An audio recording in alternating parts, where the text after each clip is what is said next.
Last episode saw the Slugcat make the short journey from the industrial complex to here, the shaded citadel. This place, once an old religious center for the ancients, now rests in the shadow of the nearby Iterator.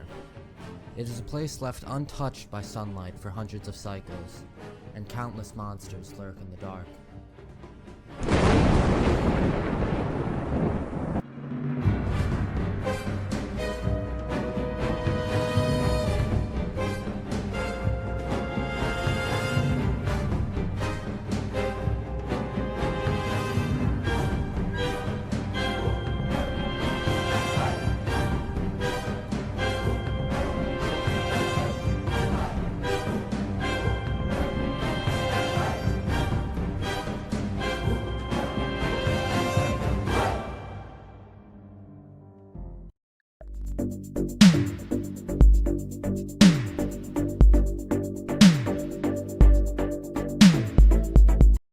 The Slugcat has just begun its journey onwards. It takes a brief stop to admire the sight ahead, a grand bridge that is surprisingly quite intact after hundreds of cycles. The Slugcat makes a short crossing and moves deeper into the citadel. The Slugcat continues onward into the next room, and it quickly runs into another pink lizard. But it doesn't seem to notice the Slugcat, so it's able to move into the next room unopposed.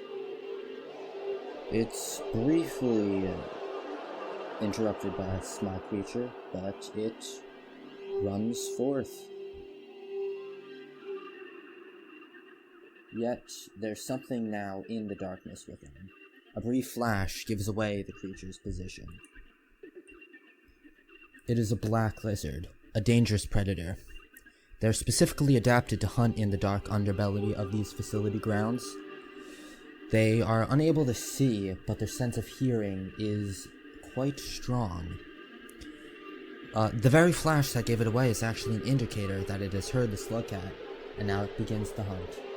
The Slugcat quickly runs away, and makes it to a shelter just barely. It is safe for now. We return to the Slugcat as it finds a lantern on the ground. This will be vital towards its journey onwards, as this deep, it is almost completely pitch black. Begins to quickly move through the tunnels underneath the citadel, but it runs into several spiders. At this point, adrenaline fills its body as it follows its one instinct: run. But danger lurks not far ahead. It runs into a group of smaller spiders, but these spiders have a nasty habit. To hunt, they form chains known as coalescipedes. Though their aversion to light provides a brief distraction, this is quickly lost as the coalescipedes overwhelm the Slugcat and kill it. But, like sleep like death, it wakes up again and continues onward. This time, deciding to take a different path because the last one led to its death. This one is similarly quite dark, although not as dark as the one it just went on. It moves through a couple of small rooms before coming across another lantern. Quickly picks this up as well as a spear, and wall jumps up a small tunnel until it can reach the next room.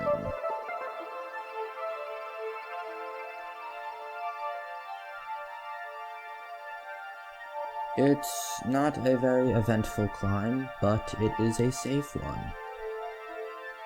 It comes across a room with a couple of strange plants, before quickly making a couple of leaps up to move on.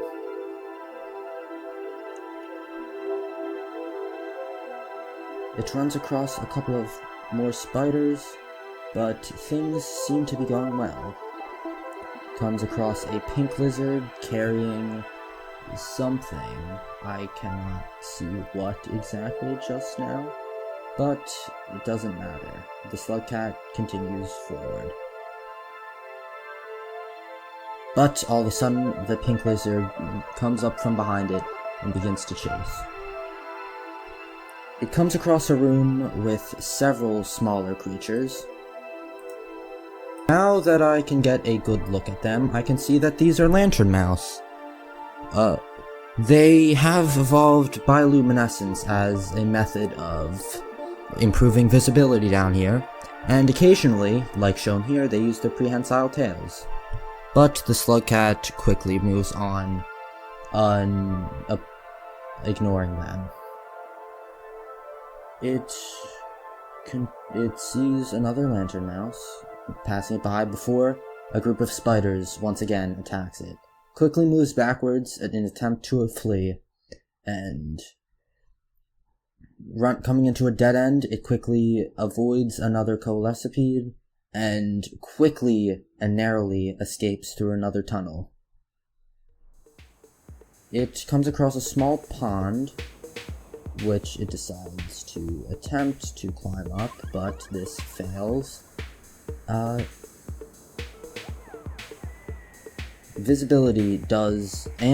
visibility and panic hinder its movements, and it quickly falls into the pond again.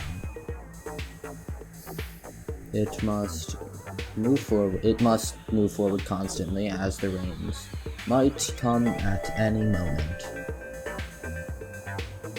This is another jump, but this one is less drastic. It eventually gets its bearings and makes it across. Almost slipping, but it's able to pass and climb up a long pole. Makes a climb up a long pipe, and another one at that. Before moving into the next room, where it's much more open, but there's another coalescipede attacking it.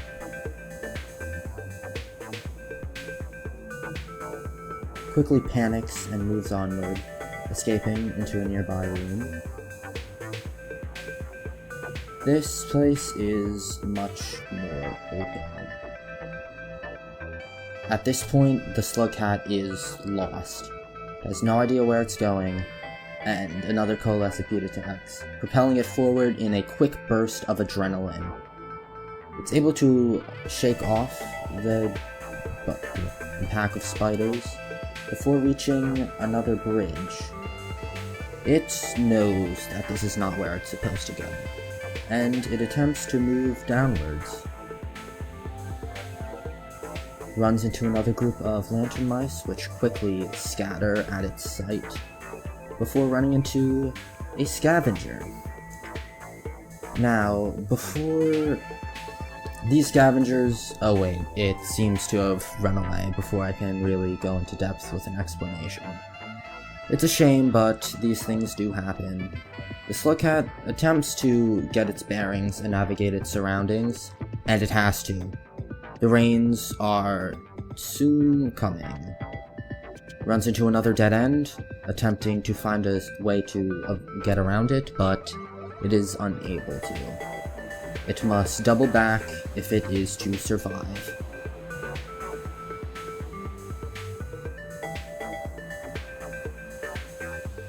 Quickly heading back to the bridge, decides to take the other pipe nearby. And it reaches a spot where it is able to get across.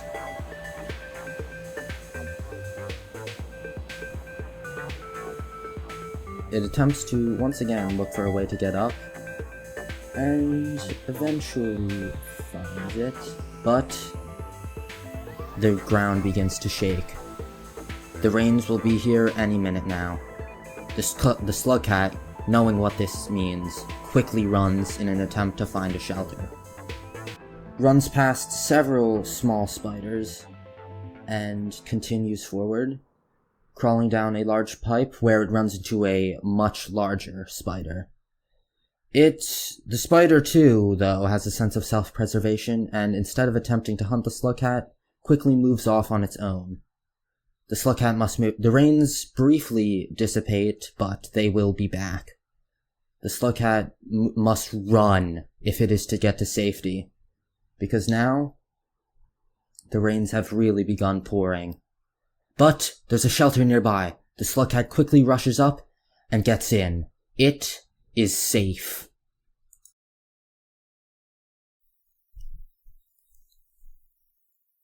We come across the slugcat again, near a large body of water. It searches through the upper parts of it and finds a spear. But there is nothing in the water. It decides to make a quick and easy swim across.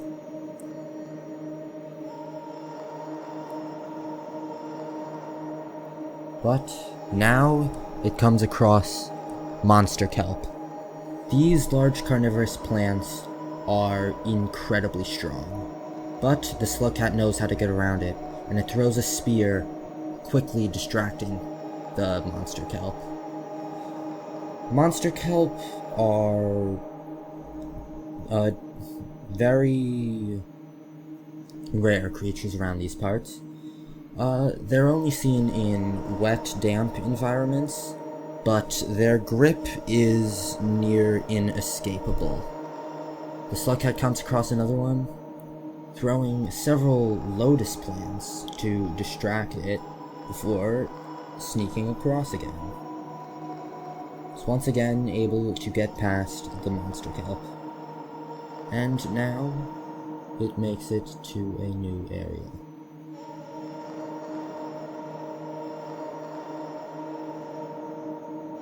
It is just a series of large metal containers, it seems. But the slugcat continues onward, and for this next climb it will likely need several spears. It misses one spear throw, landing it in the nearby container, but there are several more under the water, it seems. The slugcat, it has a surprisingly short oxygen capacity in its lungs, so it's not able to hold its breath for very long. But it picks up a spear and quickly realizes it will need another one. While the slugcat attempts to climb up here, I will go into a brief little detail about the history of the Shaded Citadel.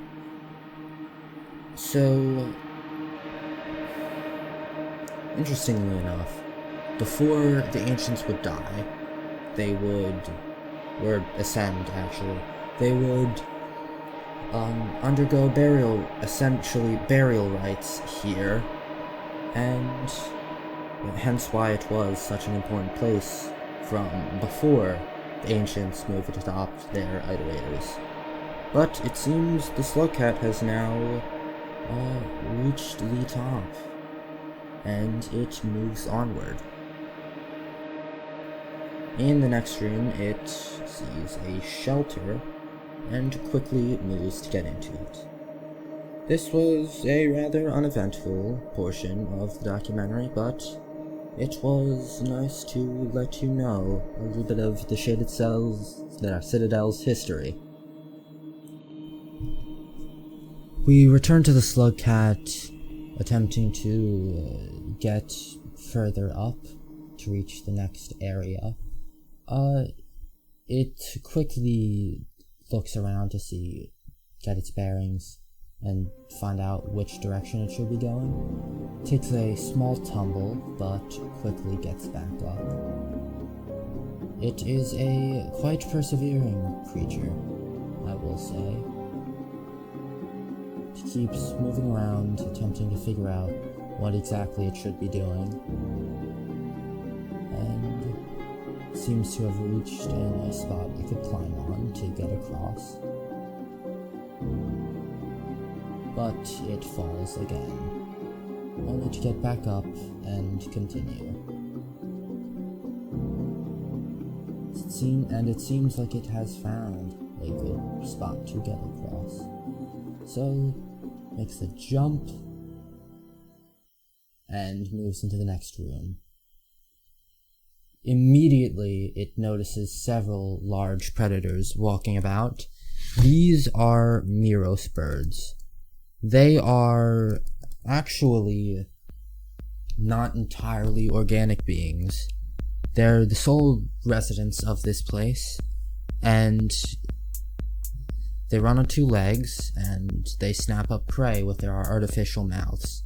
The slug cat has no chance of fighting them here. There are too many, and they are too strong. You must narrowly avoid them through the tunnels. As for this place, it is the memory crypts. These cages are where the ancients would store their memories so that those who would follow them could learn from their experience. It has long been dormant, with the only life being the Miros birds. But for now, the slug cat continues onward. It seems to have evaded the Miros pack in this area, and it continues into the next area. Takes a brief shelter under a bridge before moving onwards into the nearby spots. It continues to crawl through several tunnels until it might reach a new area. Briefly stops, waiting for Miros to potentially come before continuing onwards. It once again crawls through another tunnel system. They are prevalent through this area, but suddenly it is stopped by a Miros bird running across. Doesn't seem to notice the slug cat, thankfully, and it continues onward. Slug cat quickly runs across, just in case more come, since this is an open area, until it finds another tunnel.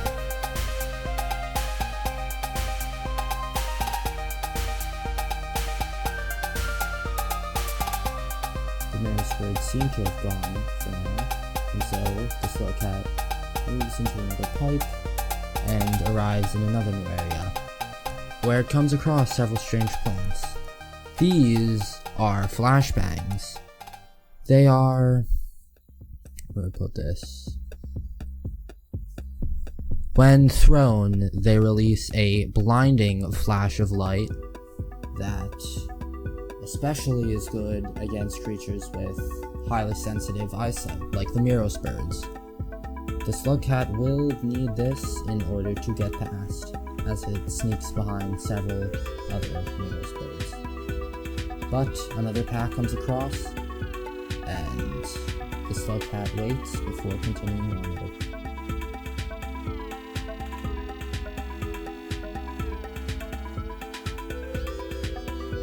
Keeps running because it does find itself in another open area.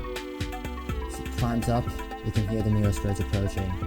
Quickly it begins to run, until suddenly it turns and throws the flashbang. The Miros birds are suddenly stunned as the slug cat runs for its life in order to reach the next area. With the Miros birds hot on its tail, the slug cat scurries into a pipe and gets away. Grabs another flashbang, and continues onward. It is safe for now. For now. Slips into another tunnel, and slides under several more containers.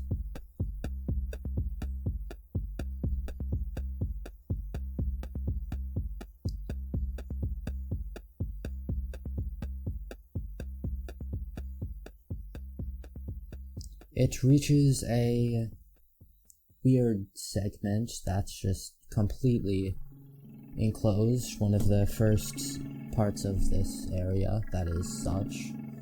Grabs a baby centipede before moving onwards.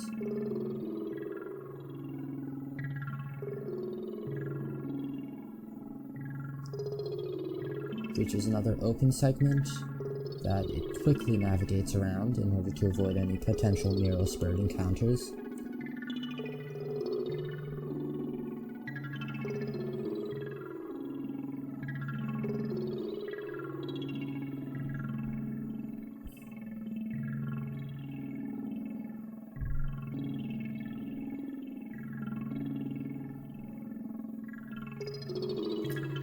I'm sorry for the lack of action in this segment. The memory crypts are a quite long and boring area among various facility grounds. There's not that much substance to them other than just a long walk, but at least there was a couple of spots where it was a bit entertaining, I guess.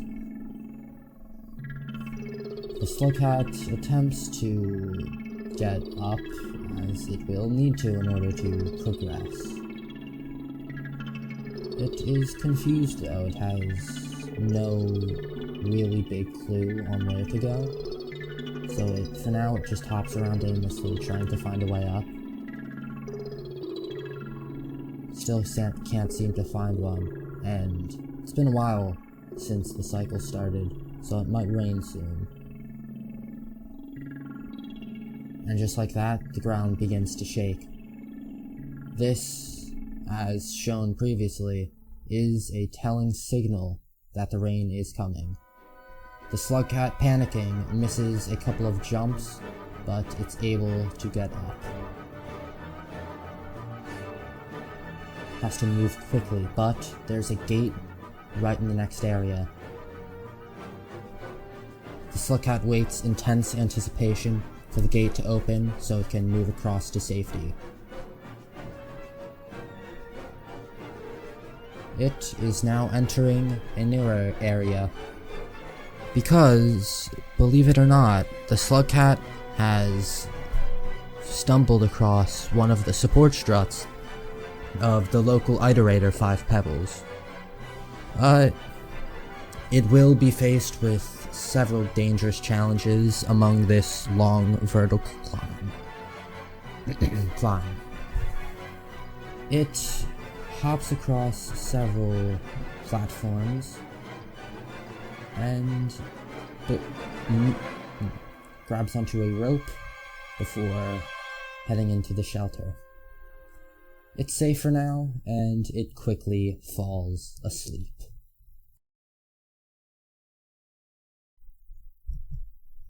When we return, the Slugcat has woken up once again, and it's begun its climb up the leg.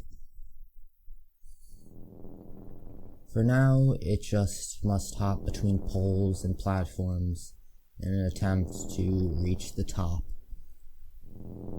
Nothing seems to be in its way so far, but it can change at a moment's notice, so the Slugcat must stay vigilant. Though nothing has appeared yet. Once again, moves through a series of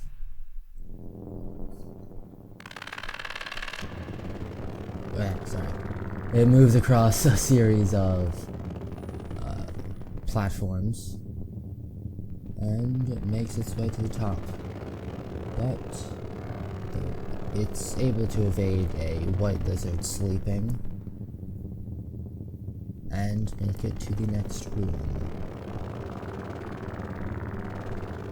Begins its climb up.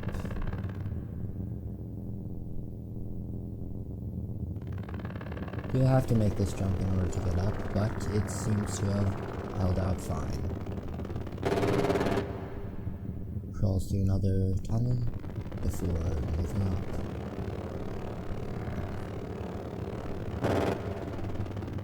The leg is a fairly boring segment, I'd say.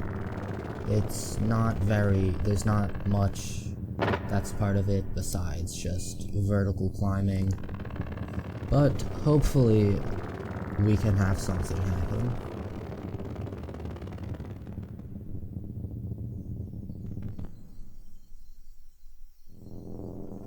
and the slug cat makes it into a new room where it is surrounded by grapple worms. Grapple worms are strange creatures. What they do is, at each end of their body, they're able to shoot out a very sticky, appendage that allows them to stick to different walls, which they use for traversal around different rooms. The slug cat, however, does see this as an excellent tool to use for mobility. So it will use this grapple worm here in order to get across things like long gaps. But it falls and must make its way back up. The grappling worm escapes its grip before finally just letting the slug cat take it. The slug cat still needs to get used to the movements of the grapple worm, so it just takes a few moments to hop around and misses a couple of jumps.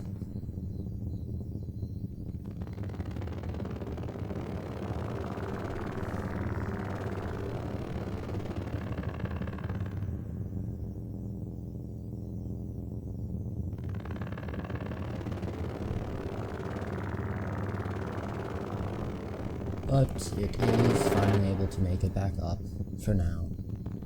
And, yep, it's grabbed onto the pipe it needs to get to. And back over. The slug cat can adapt very quickly.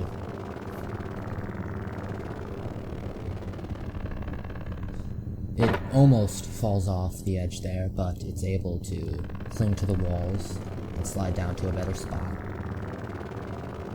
It takes a little brief second to just look around, see what it might need to do before trying to make a jump.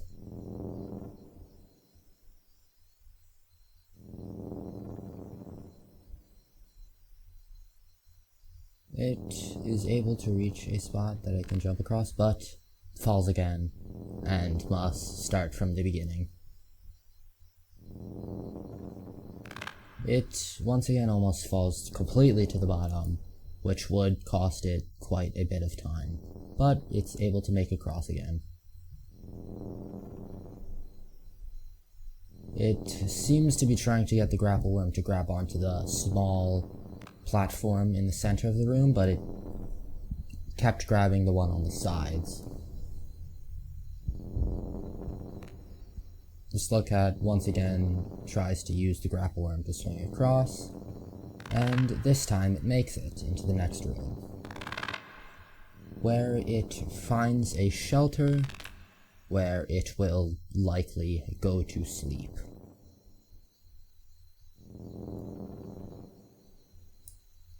It just takes a few seconds to just stand and eat the karma flower before crawling into the shelter, where it begins to sleep.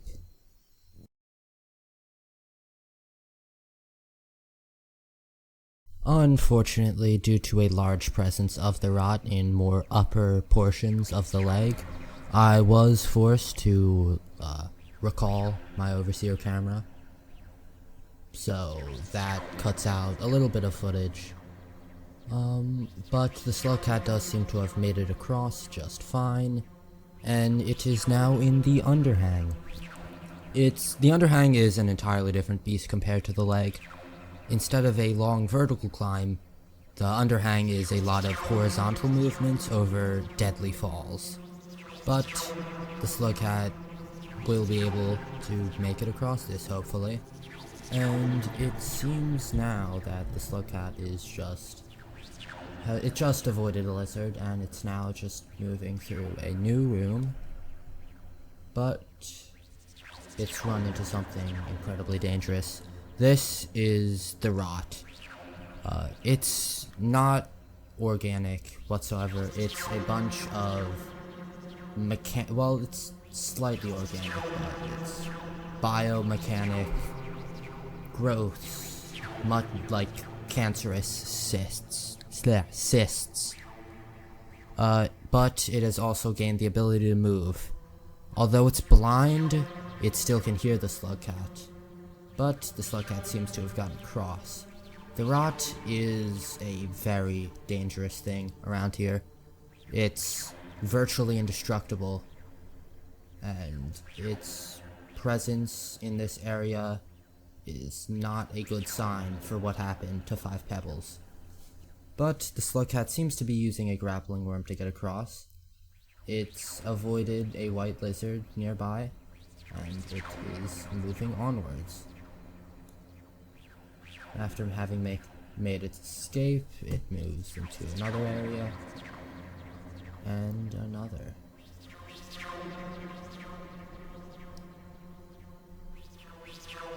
Here it comes across 2 yellow lizards.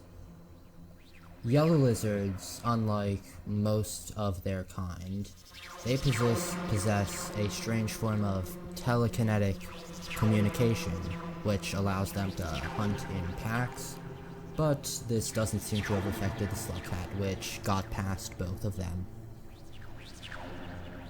The slug cat now just moves around, looking for places to sleep.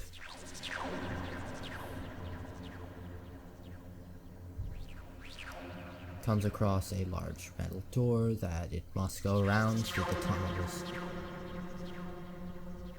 Slowly crawls around them before reaching a long corridor.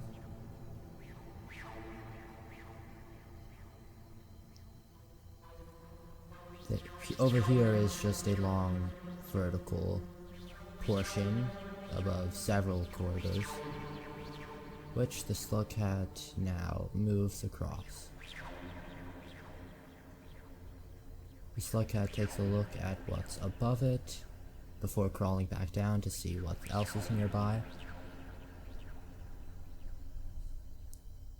Goes past one large door before doubling back.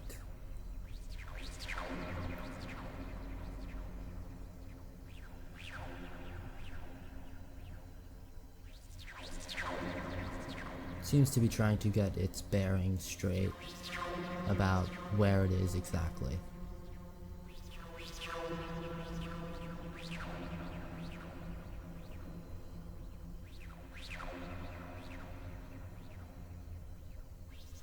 It's pretty clearly lost at this point, but it decides to take a look around and try and find a place to sleep. But it runs into another karma gate, one that it is incapable of passing through right now. It'll have to come back later. So it just turns around and heads back.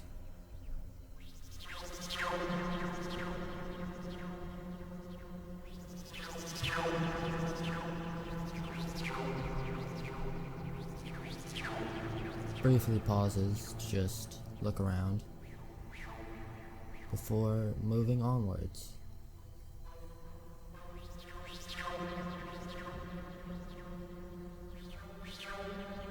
Once again, just stops.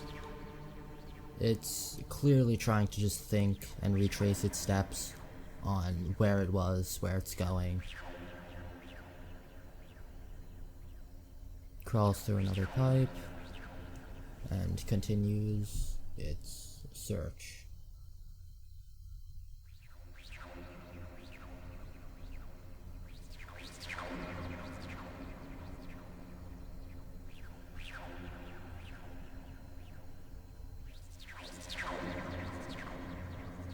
And it seems to have headed back to the place that it just a couple of minutes ago turned around from. Drops into a long pipe and continues through what seems to be some sort of maintenance tunnel all the way back to a different room.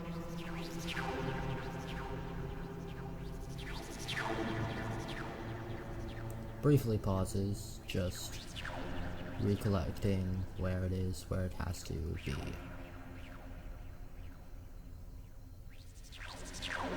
Heads across another tunnel and swings to a nearby pipe. Briefly contemplates going into it before deciding to take a look what else is there. When it sees nothing, it heads back into the original pipe, and it quickly swings over a yellow lizard before reaching several more spots that it can hide from the yellow lizard from. It tries to hop over to the nearby pipe using the grappling worm, and it almost falls, but it's able to get a grip on the pipe.